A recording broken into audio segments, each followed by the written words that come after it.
Hello everyone, this is Nilesh Kumar Gupta and you are watching NG Physics classes.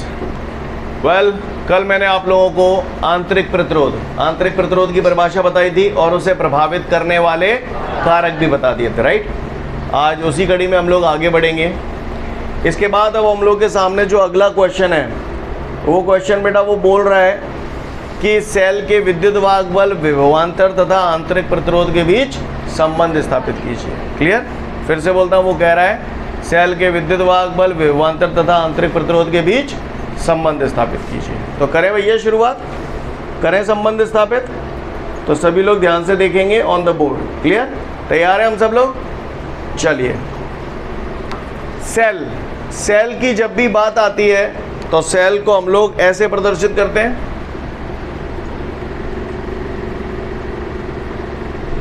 Clear?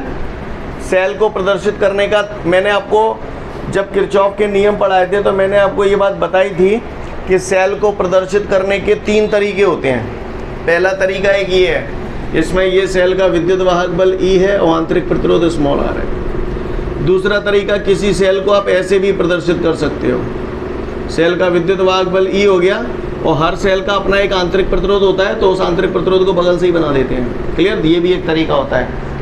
एक तीसरा तरीका भी होता है सेलों को प्रदर्शित करने का, वो ये है, ये तो सेम टू यू बन गया बिल्कुल एज इट इज, है ना, ऐसा कि वैसा है, बस इसे डब्बे में बंद कर देते हैं। इसका मतलब ये है कि ये 2 अलग अलग चीज़ें नहीं है, एक ही बात है। समझ में आ रही है बात? क्लियर? किसी भी सेल को व्यक्त करने के, किसी भी सेल को प्रदर्शित करने के टोटल 3 तरीके होते हैं। एक तरीका ये रहा सेल, ठीक है, यहीं विद्युत वाहक बल E लिख दिया, उसका बगल तेईवा को आंतरिक प्रतिरोध लिख दो। क्लियर? या फिर इस आंतरिक प्रतिरोध को अलग से दिखा दो, दूसरा तरीका, ठीक है। तीसरा तरीका बॉक्स में बंद कर दो। समझ गए? तीनों तरीके बताए इसलिए रहा हूँ कि कल को आप कंफ्यूज्ड ना हो। आप लोग अलग अलग किताबें पढ़ेंगे, किसी में कुछ मिलेगा, किसी में कुछ मिलेगा, तो उस टाइम आप घबराना मत, ये सब एक ही बात होती है। सीन क्लियर है? बात समझ में आ रही है सभी को? चलिए, अच्छी बात है। तो उसने मुझसे पूछा है सेल के विद्युत वाहक बल, विभवांतर और आंतरिक प्रतिरोध के बीच संबंध स्थापित करो। तो देखते हैं भैया, मैंने यहाँ पर सबसे पहले बनाया है सेल, ये मैंने सेल बना दिया और सेल के बगल से इसका आंतरिक प्रतिरोध बना दिया। ठीक है, विद्युत वाहक बल हो गया E, आंतरिक प्रतिरोध हो गया R। सीन क्लियर है यहाँ तक सभी को? भाषा समझ में आ रही है? अब ये जो सेल है, करोगे कहाँ सेल थे, कहाँ करोगे सेल थे, बताओ भैया? धारा प्रवाहित करेंगे। धारा को कहाँ करोगे, कहाँ करोगे धारा को, है ना? सही बोल रहा हूँ? जितने भी विद्युत संयंत्र होते हैं वो धारा से ही तो चलेंगे, करंट से ही तो चलेंगे। पंखा, कूलर, टीवी, है ना, ये पंखा, कूलर, टीवी, जहाँ पर आप धारा का इस्तेमाल करते हो तभी तो ये उपकरण चलते हैं, है ना। तो हर वो उपकरण जहाँ पर जब धारा प्रवाहित की जाती है तो वो कार्य करने लगते हैं। ऐसे उपकरणों को हम लोग कुछ और नहीं बोलते, बाहरी प्रतिरोध बोलते हैं। क्या बोलते हैं? बाहरी प्रतिरोध। तो ये सेल है, सेल से जो धारा लेंगे आप, उस धारा से क्या चलाएंगे? कूलर, पंखा, टीवी। तो ये कूलर, पंखा, टीवी हमारे क्या हो गए? बाहरी प्रतिरोध। और बाहरी प्रतिरोध को हम लोग अक्षर कैपिटल R से प्रदर्शित करते हैं। बात समझ में आ रही है सभी को? बाहरी प्रतिरोध को कौन से अक्षर से प्रदर्शित करते हैं? कैपिटल R से। ये कैपिटल R क्या हो गया आपका? कूलर, पंखा, टीवी, वॉशिंग मशीन, ये हो गया। समझ में आ रही है बात? अच्छी बात है। सेल है, ये धन सिरा है, ये ऋण सिरा है, तो धारा ऐसे ही बहेगी। बोलो भैया। अब आपके नोट्सों में जो चित्र बना है वो इससे थोड़ा सा डिफरेंट है। अगर आप ऐसे बना देंगे तो भी 100% करेक्ट है, लेकिन आपके नोट्सों में ऐसे बना हुआ है। आपको याद है मैंने प्रतिरोधों का श्रेणी क्रम संयोजन और समांतर क्रम संयोजन पढ़ाया था, याद है आपको? कोई मुझे बता सकता है? समांतर क्रम संयोजन में प्रत्येक प्रतिरोध पे काय का मान समान रहता है? विभव का मान समान रहता है ना। मुझे ये पता करना है कि इस प्रतिरोध पे विभव कितना है, यहाँ पर विभव कितना है। तो मैं क्या करता हूँ, इसके समांतर क्रम में एक वोल्ट मीटर जोड़ देता हूँ। वोल्ट मीटर क्या करता है? विभवांतर को नापता है। तो जितना विभव उस पर होगा उतना ही विभव इस पर आ जाएगा। समझ में आ रही है बात? इसलिए मैंने विभव को प्रतिरोध के समांतर क्रम में जोड़ा है। हालांकि ये चीज़ें आप नहीं भी जोड़ोगे तो चल जाएगा, कोई दिक्कत नहीं है। ठीक है, अब ये भी बताओ, जब प्रतिरोधों को जोड़ा जाता था तो श्रेणी क्रम संयोजन में प्रत्येक प्रतिरोध पे काय का मान समान रहता था? धारा का मान समान रहता था। अब मुझे जहाँ में ये पता करना है कि जहाँ प्रतिरोध में कितनी धारा बह रही है, तो धारा को नापने के लिए एक यंत्र का उपयोग किया जाता है जिसे बोलते हैं अमीटर। अमीटर से धारा नापते हैं। तो हम लोग क्या करते हैं, प्रतिरोध के साथ श्रेणी क्रम में यहीं पर हमने अमीटर जोड़ दिया। अमीटर बोले तो एम्पियर, एम्पियर बोले तो धारा। श्रेणी क्रम में जोड़ा है, क्यों जोड़ा है श्रेणी क्रम में? श्रेणी क्रम में इसलिए जोड़ा है क्योंकि इससे क्या होगा, जितनी धारा इस पे होगी उतनी धारा ये शो करेगा। वोल्ट मीटर को हमने समांतर क्रम में क्यों जोड़ा है? क्योंकि जितना विभव इस पे होगा उतना ही ये शो करेगा। समझ में आ रही है मेरी बात? सीन क्लियर है? ये अमीटर वोल्ट मीटर हम लोग अगले चैप्टर में काफ़ी डिटेल में बात करने वाले हैं। क्लियर आएगा ये सब? चित्र समझ में आया आपको? बोलो भैया। अगर कोई मान के चलो इसमें V और A नहीं बनाता है तो भी 100% करेक्ट है। क्लियर है? अलग अलग किताबें देखोगे, किसी में कुछ दिया होगा, किसी में कुछ दिया होगा। कुछ लोग यहाँ पर कुंजी भी लगा देते हैं, चटकनी। क्लियर? लगा दो तो अच्छी बात है, नहीं लगाओ तो भी कोई दिक्कत नहीं है। समझ में आ रही है बात? अब आगे बढ़ते हैं। भैया मैंने बचपन में पढ़ा था सूत्र, अगर आपको याद हो तो I बराबर V/R पढ़ा था सूत्र। बोलो भैया। तो यहाँ I हो गई धारा, धारा I। अब आप आदत डाल लेना, यहाँ पर R प्रतिरोध है तो यहाँ दो प्रतिरोध है, बाहरी प्रतिरोध भी है, आंतरिक प्रतिरोध भी है। तो हम लोग इसे लिख देते हैं कुल प्रतिरोध। क्या लिख देते हैं? कुल प्रतिरोध। और V विभवांतर है, जो विभवांतर है उसी को हम लोग विद्युत वाहक बल भी बोलते हैं। तो यहाँ लिखेंगे हम लोग कुल विद्युत वाहक बल। आदत डाल लो बॉस अब आप इस सूत्र की। क्लियर? ये बार बार लगेगा अगले 2-3 दिन तक। ठीक है? तो धारा I का सूत्र क्या होता है? I बराबर कुल विद्युत वाहक बल बटे कुल प्रतिरोध। फिर से बोलो, क्या लिखा है?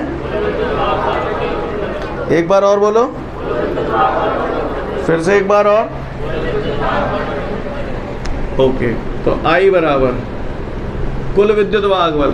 कुल विद्युत वाहक बल चित्र में कितने दिख रहे हो तुम्हें? E, केवल E दिख रहा है और तो कोई विद्युत वाहक बल को अक्षर E से ही तो प्रदर्शित करते हैं। कल परिभाषा में बताया था आपको। तो विद्युत वाहक बल केवल इसमें E है, तो कुल विद्युत वाहक बल हो गया यहाँ पर E वटे कुल प्रतिरोध। तो भैया एक प्रतिरोध जहाँ में स्मॉल r है, एक प्रतिरोध जहाँ में कैपिटल R है, और को प्रतिरोध है कहाँ? कुल प्रतिरोध को अगर मैं थोड़ा सा और तोड़ूं तो कुल प्रतिरोध का सूत्र होता है बाहरी प्रतिरोध प्लस आंतरिक प्रतिरोध। तो बाहरी प्रतिरोध कितने के जहाँ में? कैपिटल को बोले हो। और आंतरिक प्रतिरोध समझ में आ गई कहानी? बोलो भैया।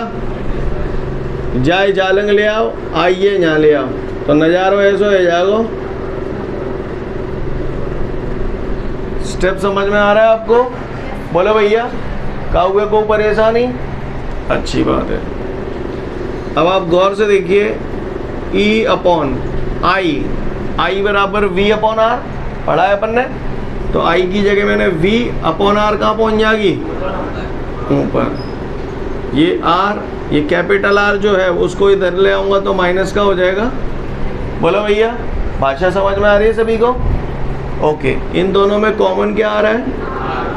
कैपिटल R कॉमन आ गया, तो यहाँ क्या बच गया हमारा? E/V-1। उम्मीद करता हूँ आप लोग समझ गए होंगे सभी लोग। सीन क्लियर है? तो स्मॉल r बराबर कैपिटल R E/V-1। कहानी समझ में आती है बात सभी को? ये काय का सूत्र आ गया? सेल के आंतरिक प्रतिरोध का सूत्र। क्लियर? उसने क्या बोला था? सेल के विद्युत वाहक बल, विभवांतर और आंतरिक प्रतिरोध के बीच संबंध स्थापित कीजिए। तो संबंध आ गया, बात समझ में आ रही है? ये सूत्र भी याद रखना है, साथ साथ आपको यहाँ पर ये सूत्र, ये जड़ है, इससे ही सारे काम बनेंगे। इससे ये झट से समझ में आ जाएगा। क्लियर है? ओके, तो फटाफट इसे देख लें, फिर हम लोग आगे बढ़ेंगे। एक बार फिर से समझाऊं? क्लियर है ना? ये देखो, ये हमने देखा धारा I बराबर कुल विद्युत वाहक बल बटे कुल प्रतिरोध। वटे में कुछ नहीं है, एक मान लिया, कैची गुणा कर दिया, तो E का गुणा 1 से होगा तो E, I का गुणा R+R से होगा तो ये आ गया। IR काय के बराबर होता है V के, ये IR एज इट इज। तो एक सूत्र ये भी आ गया, E बराबर V+IR। E ये है ही, V को इधर ले आया, माइनस का हो गया, I को नीचे ले आया, तो R बराबर E-V/I। उम्मीद करता हूँ समझ में आ गया होगा। जल्दी से देखो, फिर आगे बढ़ेंगे हम लोग। इसके बाद अब वो हमारे को अगला सवाल दे रहा है। उसमें कह रहा है एक विद्युत सेल का खुले परपथ में विभवांतर 6 वोल्ट है। कौन से परपथ में? खुले परपथ में विभवांतर 6 वोल्ट है। सुंदर बात है, बढ़िया है। खुले परपथ में विभवांतर 6 वोल्ट है। तो फिर इससे 2 एम्पियर धारा लेने पर इसका विभवांतर 4 वोल्ट रह जाता है। 2 एम्पियर धारा ले रहे हैं तो विभवांतर 4 वोल्ट रह जाता है। तो सेल का आंतरिक प्रतिरोध ज्ञात करो। आंतरिक प्रतिरोध को अक्षर R से प्रदर्शित करते हैं। बोलो भैया, सही जा रहा हूँ? अब आप लोग मुझे बताओ ज़रा, ठीक है? बताओगे तो ध्यान से सुनेंगे सभी लोग। जब सेल खुले परिपथ में होता है, अर्थात सेल से धारा, तो उस टाइम उसके इलेक्ट्रोडों के बीच विभवांतर को क्या बोलते हैं? विद्युत वाहक बोलते हैं। पढ़ा था ना कल अपन ने? मुझसे यूँ कह रहा है कि जब सेल खुले परिपथ में होता है तो उसका विभवांतर 6 वोल्ट है। तो ये काय को मान दो है माने? कैपिटल ई को या वी को? ई का, क्योंकि उसने बोला है खुले परिपथ में विभवांतर 6 वोल्ट है। खुला परिपथ है यानी सेल से धारा नहीं ली जा रही, तो उस टाइम उसके इलेक्ट्रोडों के बीच में जो विभवांतर होता है उसे विद्युत वाहक बल कहते हैं। कहानी समझ में आई? ई क्यों लिखा मैंने? अब वो जो कह रहा है उस सेल से 2 एम्पियर की धारा ली जा रही है। धारा ली जा रही है यानी आई का मान दे दिया पट्टे ने। अब आप सेल से धारा ले रहे हो, यानी सेल कौन से परिपथ में हो गया? बंद परिपथ में। तभी तो सेल से धारा ली जा रही है। जब सेल बंद परिपथ में होता है तो उसके बीच विभवांतर जो होता है उसे क्या बोलते हो? टर्मिनल वोल्टता। उसे अक्षर कौन से, काय से प्रदर्शित करते हैं? वी से। तो कह रहा है जब सेल से 2 एम्पियर की धारा ली जाती है तो विभवांतर 4 वोल्ट रह जाता है। तो ये विभवांतर काय का मान है? टर्मिनल वोल्टता का। तंत्र पढ़ रहा हो या ना पढ़ रहा हो? अब पट्टन ने मोते स्मॉल आर पूछी है तो चमका दो। वाले सूत्र देखो है, आर बराबर E minus we upon I. तान ई कितने गए? छुआ, वी छुआ, आई 2। 6 में से 4 गई तो 2 बटे 2 एकम 2, तो 1 ओम। सीन क्लियर है? बात समझ में आ रही है सभी को? फटाफट उतार लो फिर आगे बढ़ेंगे। इसके बाद हमारे सामने जो अगला सवाल है उसमें बोल रहा है एक सेल है। ये मैंने सेल बना दिया, बढ़िया सुंदर सेल, चक बन गो सेल। अब वो सेल कह रहा है ये जो सेल है ना, इससे 9 ओम का प्रतिरोध जोड़ने पर 9 ओम का प्रतिरोध जोड़ने पर इसके सिरों पर विभवांतर 40 वोल्ट से 30 वोल्ट रह जाता है। यानी अगर 9 ओम का प्रतिरोध नहीं जोड़तो तो कितने को तो, और प्रतिरोध जोड़ दो तो कितने रहेगा? समझ में आई बात? फिर से सुनो। वो मुझसे बोल रहे हैं कि एक सेल के सिरों पर 9 ओम का प्रतिरोध जोड़ने पर, तो 9 ओम प्रतिरोध का मान हो गया, ठीक है। अब वो कह रहा है 9 ओम का प्रतिरोध जोड़, अब प्रतिरोध ही तो जाते धारा खींचेगा। अब वो कह रहा है 9 ओम का प्रतिरोध जोड़ने से इसके सिरों पर विभवांतर 40 वोल्ट से 30 वोल्ट रह जाता है। तो जब 9 ओम का प्रतिरोध नहीं जुड़ा था तो विभवांतर कितना था? तो जब 9 ओम का प्रतिरोध जुड़ा नहीं है तो वो सेल से धारा खींचेगा क्या? नहीं खींचेगा। तो ये 40 वोल्ट काय का मान हुआ? विद्युत वाहक बल का या विभवांतर का? क्यों बोल रहा हूँ विद्युत वाहक बल? समझ में आई बात? ओके। और जैसे ही 9 ओम का प्रतिरोध जोड़ दिया तो विभवांतर 30 वोल्ट रह जाता है। तो प्रतिरोध जोड़ दिया तो ये तो भैया धारा खींचेगा, और धारा खींचेगा तो ये कौन से परिपथ में आएगा? बंद परिपथ में आएगा। तो इस टाइम अब ये क्या मिलेगा हमें? टर्मिनल वोल्टता। कहानी समझ में आई? इस सवाल में कुछ नहीं है, बस केवल यही समझने वाली बात है कि 40 वोल्ट और 30 वोल्ट में से किसको ई मानूं और किसको वी मानूं, बस यही समझने वाली बात है। समझ में आ गई ये बात? बोलो भैया 40 को मैंने ई क्यों लिखा है और 30 को मैंने वी क्यों लिखा है? बात समझ में आई? उन लोगों को ये बात क्लियर होगी जिन्होंने कल विद्युत वाहक बल और टर्मिनल वोल्टता की परिभाषा अच्छे से पढ़ी है। क्लियर? चलो तो अब क्या है? चमका दो भाई। सूत्र पढ़ो तो तुमने स्मॉल आर बराबर capital R E upon V minus 1 वाली पढ़ो, नहीं पढ़ो? बोलो। हाँ, ये सूत्र यूज होगा 1-2 दिन बाद। ये 2 सवाल जो मैंने हवाल जिवारो करा रहा हूँ वो जाते पहले कराओ, वो 2 बोर्ड में आए हुए सवाल है। कैपिटल आर कितने है? 9 ई बटे 30। सही जा रहा हूँ मैं? तो 9 ठीक है, 40 बटे 30 माइनस 1, तो क्या लिख दूँ जाए? 40 माइनस 30 बटे 30। तो ये हो जाएगा बेटा आपका R बराबर 9 इंटू 40 में थे 30 गए तो 10/30, 10 एकम 10, 10 तिया 30, 3 एकम 3, 3 त्रिका, तो R बराबर 23 कितने आ गई 3 हो। उतार लो फटाफट जाए।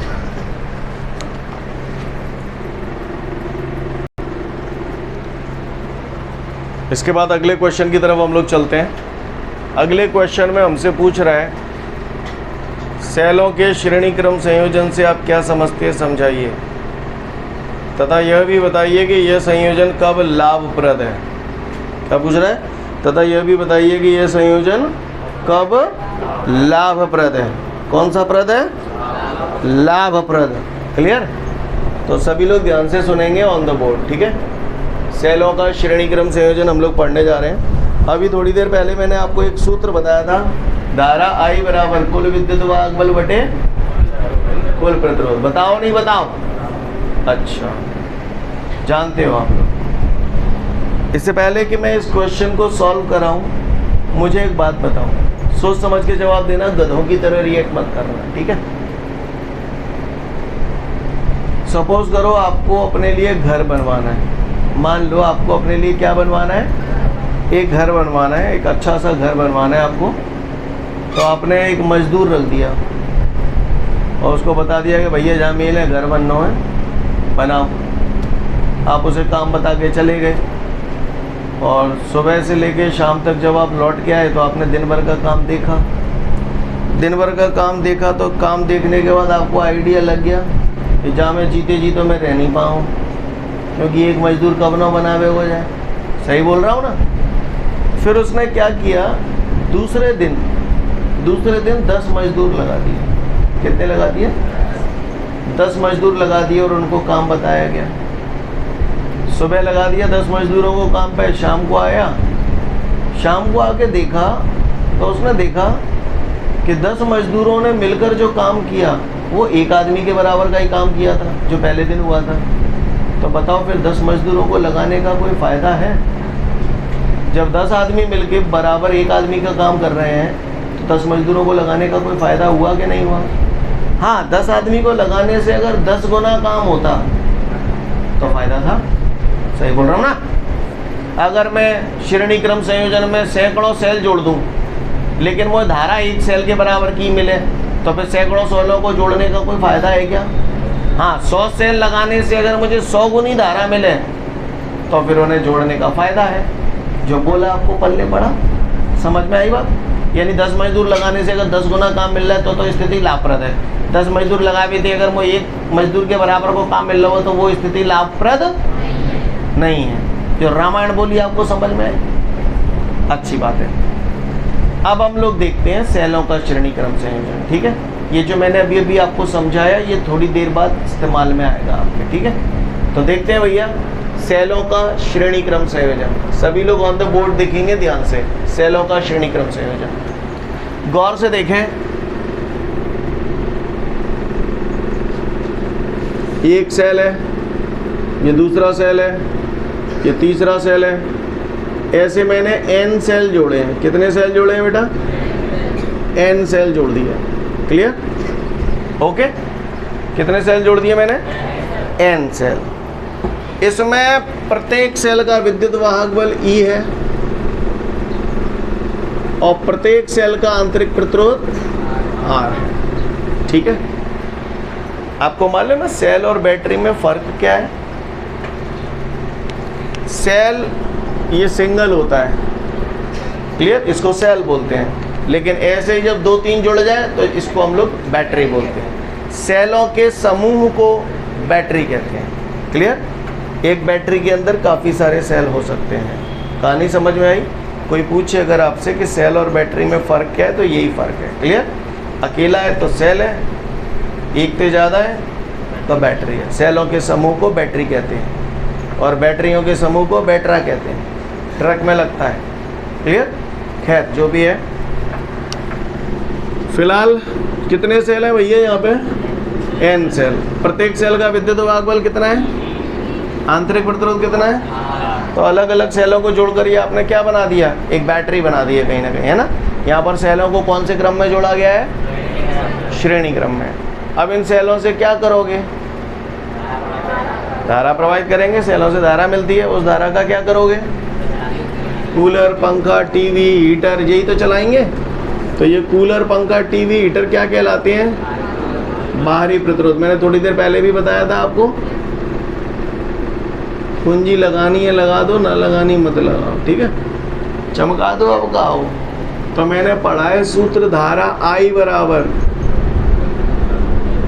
को वे वा ब का मतलब है जाको कुल विद्युत वाहकबल वटे कु प्र है कुल प्रतिरोध, है ना? कुल विद्युत वाहकबल वटे कुल प्रतिरोध। आया भैया, धारा I बराबर कुल विद्युत वाहकबल वटे कुल प्रतिरोध। अब कुल विद्युत वाहकबल देखें, इस सेल का विद्युत वाहकबल ई ई ई, ऐसे n सेल जुड़े हैं, तो कुल विद्युत वाहकबल कितने गए जाओ?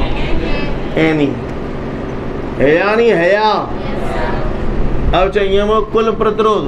कुल प्रतिरोध तो फिर वही बाहरी प्रतिरोध प्लस आंतरिक प्रतिरोध। बाहरी प्रतिरोध कितने गए जा में? कैपिटल R प्लस, अब वो आंतरिक प्रतिरोध चाहिए तो R R R n cell जोड़े, कितने गए जाओ? n आ रहा हो तो सांची क्या देता हूँ। सीन क्लियर है? काहुए को परेशानी, सूत्र वूत्र याद करवे की जरूरत ना, याद करवे में अच्छे पड़ जाएंगे, बस ये कॉन्सेप्ट पता होना चाहिए। जाते तो अपन ये बना लेंगे, बना लेंगे, बना ले। क्लियर? आपको याद है मैंने प्रतिरोधों का श्रेणी क्रम संयोजन पढ़ाया था कुछ दिनों पहले, तो वहाँ पर जब R ओम के n प्रतिरोध श्रेणी क्रम में जोड़े जाते थे तो उसका तुल्य प्रतिरोध NR आता था। नोट में लिखा था, अगर याद हो तो वही लग दो जी NR। समझ में आ रही है बात? कह रहा मैं क्या करना है। आगे देखिए, अब यहाँ पर दो स्थितियां लगेंगी, गौर से देखिएगा। यदि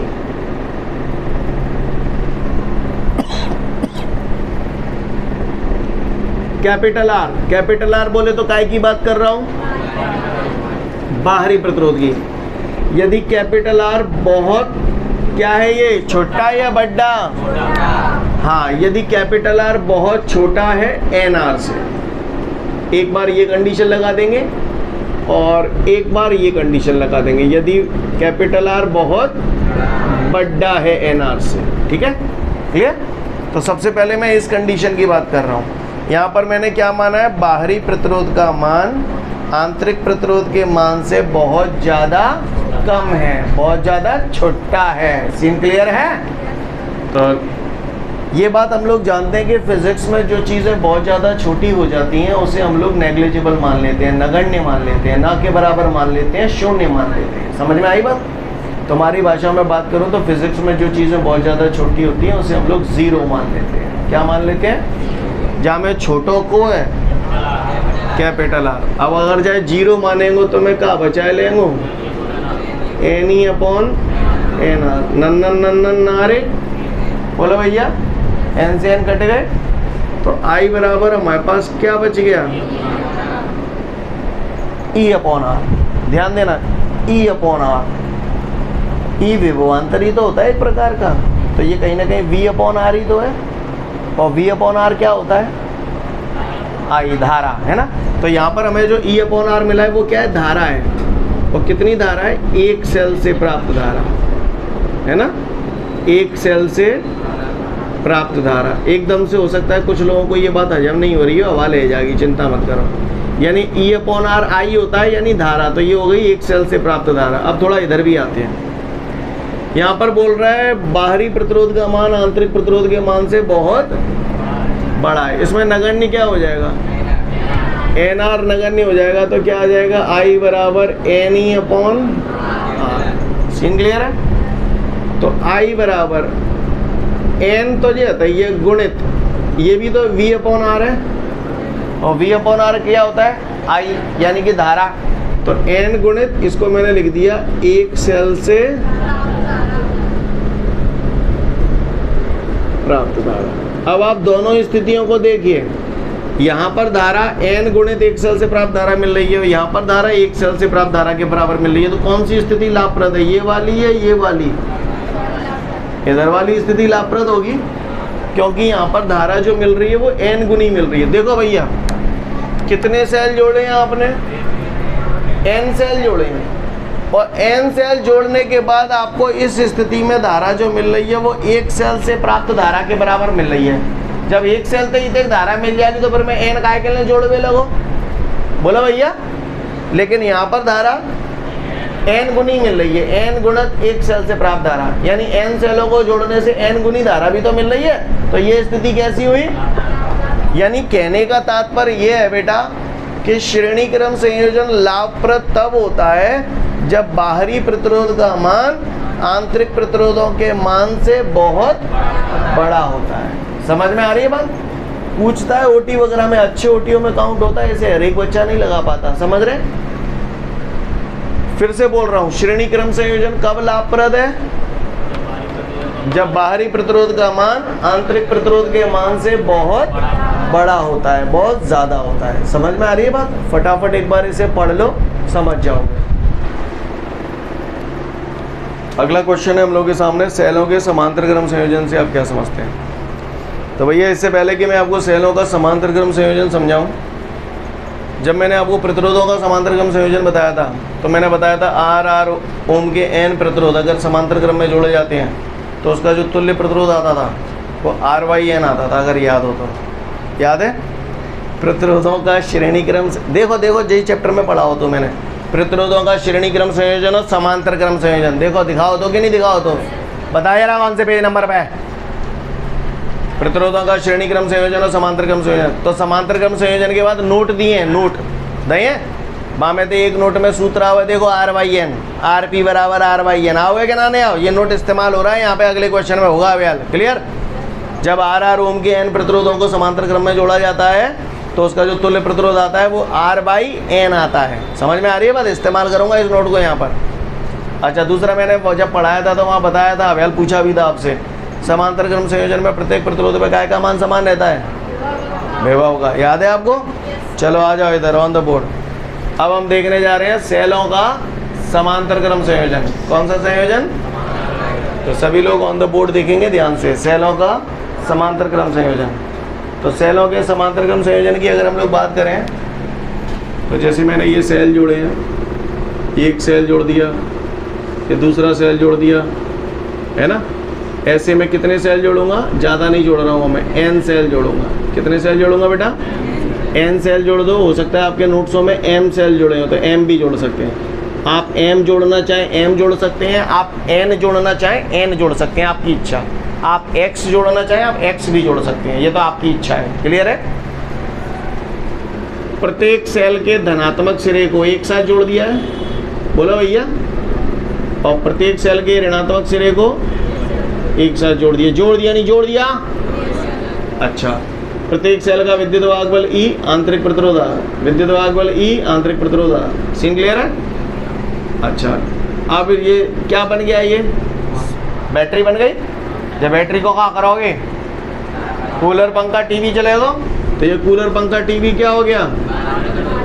तो ये मैंने बाहरी प्रतिरोध टांग दिया। सीन क्लियर है भैया? बात समझ में आ रही है? क्लियर? अच्छी बात है। अगर इतने की बात समझ में आई तो फिर बात ही का आई। चित्र ऐसे भी बना सकते, तार है चाहे जैसे लगा दो, कोई दिक्कत नहीं। कहानी समझ में आ रही है? अब फिर वही कहानी, धारा निकालनी है तो धारा I बराबर कुल विद्युत वाहक बल बटे कुल प्रतिरोध। तो देखेंगे सभी लोग, धारा I बराबर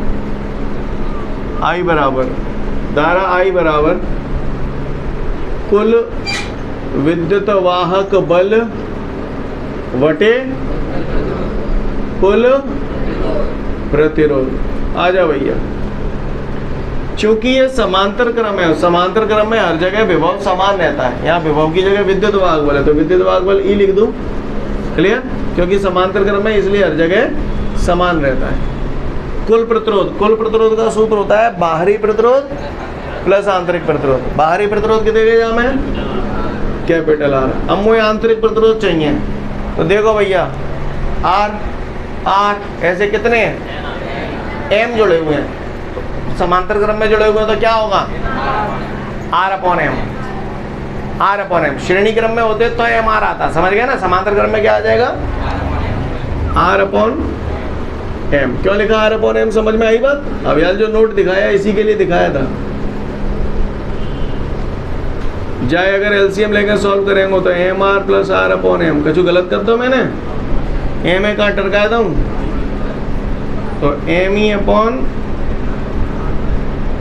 एम आर प्लस आर। बोलो भैया क्या गलत कर दो मैंने, कछु गलत कर दो है तो बताओ। सीन क्लियर है यहाँ तक सभी को? आ जाओ फिर वही कहानी। यदि एम आर बड़ा है आर से या फिर एम आर छोटा है आर से, आ जा लगा ले। एम आर बहुत बड़ा है आर से, किसको ले लूँ? कौन जीरो हो जाएगा यहाँ पर? स्मॉल आर जीरो हो जाएगा। तो क्या हो जाएगी? एम ई अपॉन एम ते एम कट जाएंगे, ई अपॉन आर। क्या मिल गया? एक सेल से प्राप्त धारा। बोलो भैया जाए आ जाओ। एम आर बहुत छोटा है आर से, कौन हट जाओ यहाँ में? तो क्या आ जाएगी? एम ई अपॉन तो आई बराबर एम गुणित ई अपॉन आर की जगह क्या लिखता हूँ? एक सेल से कौन सी लाभप्रद है? जीवारी लाभप्रद है, क्योंकि इसमें एम गुनी धारा मिल रही है। समझ में आई बात? अब आप गौर से देखिए, इससे पहले वाला लाभप्रद कब था?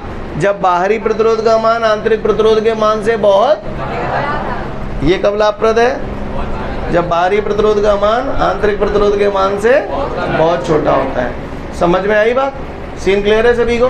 फटाफट सेलों का समांतर क्रम संयोजन देख लो, फिर हम लोग आगे बढ़ेंगे।